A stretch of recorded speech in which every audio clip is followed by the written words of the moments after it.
มาค่ะกาแฟดำหอมๆโอ้ยพี่เดชกำลังโอกสดชื่นขนาดเลยมีชีวิตชีวาเนาะค่ะเนาะแสงมันแสงสว่าง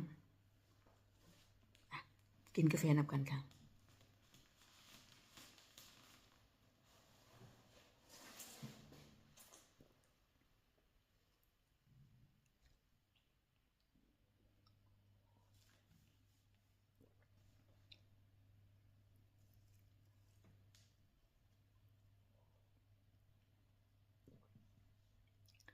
มีแห้งขนาด